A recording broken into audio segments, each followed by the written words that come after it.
As we know, AD, the monster trucks are hitting Bendigo tomorrow. Well, they're already in town. We've seen them out and about. You and I actually got to have a bit of a fang around in one yesterday. Yeah, it was a very interesting day at work. One of those experiences that you just go, this is awesome. And our next guest must be saying that to himself daily. Kreg joins us now. Now, Kreg, you are a monster truck driver. You live it, you love it, you breathe it. I was going to say, you can't sleep in a monster truck. You can't be that comfortable, surely. No, but you spend a lot of nights dreaming about what you did wrong or what you need to do better. They're actually not very big inside the truck, are they? No, it's not made for comfort. It's made for one thing, and that's to go out and put on a show. Al actually got his head stuck in it. With the helmet and the roll bar in the truck. There's really not much room to breathe or do anything in there. But your head's not that big. How did it get caught? Well, there wasn't much room in there. It's, as AD said, huge on the outside. On the inside, trying to angle in my head to get into the thing. Just amazing. You do this as a living, and you must have the most amazing adventures ever. Oh, there is. There always seems to be one adventure to another. And you know, most of the adventure is getting from point A to point B. You know, I drove in last night, and we had vehicle problems and broke down 2 or 3 times. So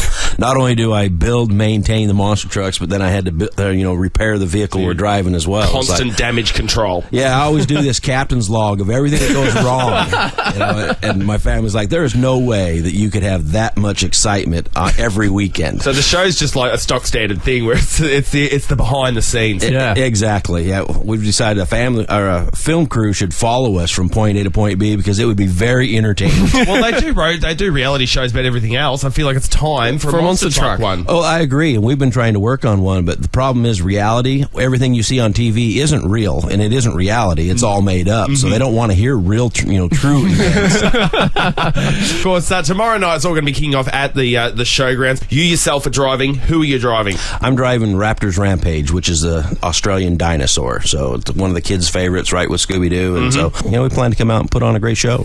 This is amazing. We got a taste of it ourselves yesterday, Kreg. We got to take a spin in Aussie Thunder, and it was one of those things that we got about 10 minutes instruction and then completely forgot what we were actually doing while we were in there. Because I think the excitement and we're in a monster truck takes over, and I think that's not just for us being in there, but when people get out to an event like this, I think they just sort of lose themselves in it. Absolutely. And the same thing happens for us as well. I did a show in Alaska, and one of the sprint car guys wanted to trade seats with me, and so he says, I'll drive the monster truck. So I gave him the same lecture you got about how to drive, and then he gave me the same lecture in his car.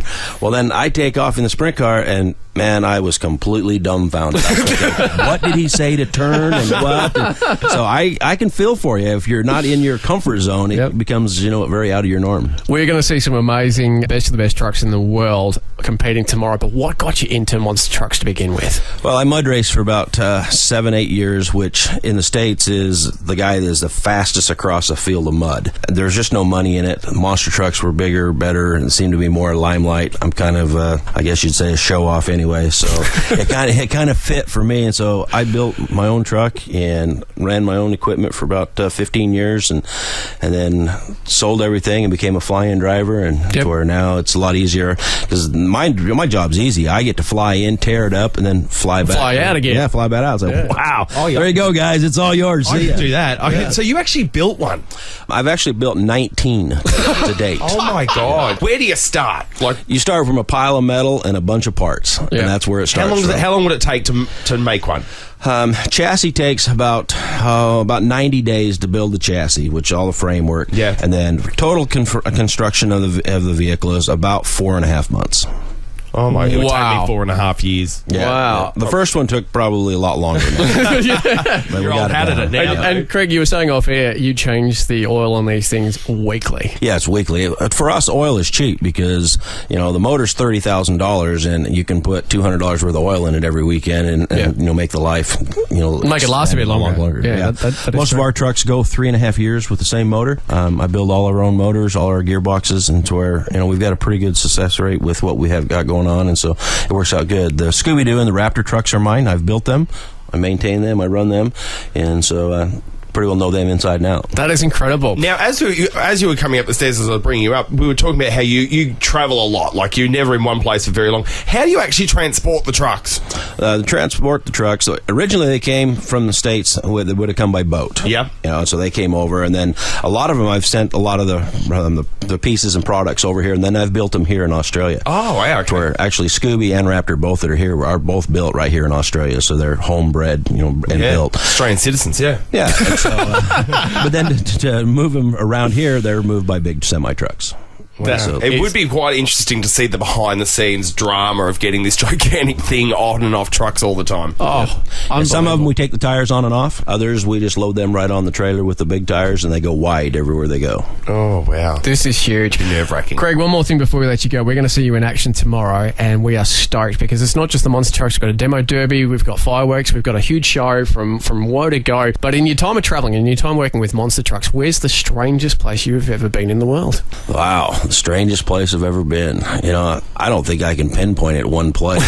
Because everything is always new to me. It doesn't matter where I'm at, whether it's Spain, Europe, Australia, America. Yep. But the best part about my job is I get to go out and I get to meet the monster truck fans. Yeah. And they're the best no matter where you go. They just love it. They love it. It's you kind of have to be a little bit of a gearhead to get involved in it. And so, they're right there cheering on. And I can guarantee you, the louder and the crazier they get as fans, I hear that and I drive off of that. And so the louder they get, then the crazier I get. And I guarantee you will see something either upside down on fire or total destruction tomorrow. So. Which is pretty amazing because you can't really hear much when you're in the cockpit of a monster truck, can you? No, you can't. But you know what? You talk to yourself a lot. No,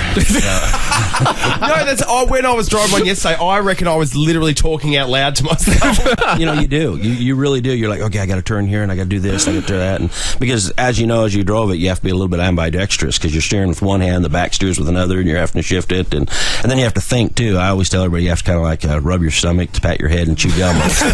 There's a lot going on in there, mate. But look, you definitely have a fun job. There's no doubt about that. Very enviable. And, mate, thank you so much for coming up because we know you guys are busy. You're testing, your setup, you're maintaining, and then, of course, you've got the big show tomorrow. So I appreciate you coming to the studio, Kreg, and all the best for tomorrow, mate. We cannot wait. Oh, absolutely. Thank you guys for having us, and we'll see you guys at the show tomorrow.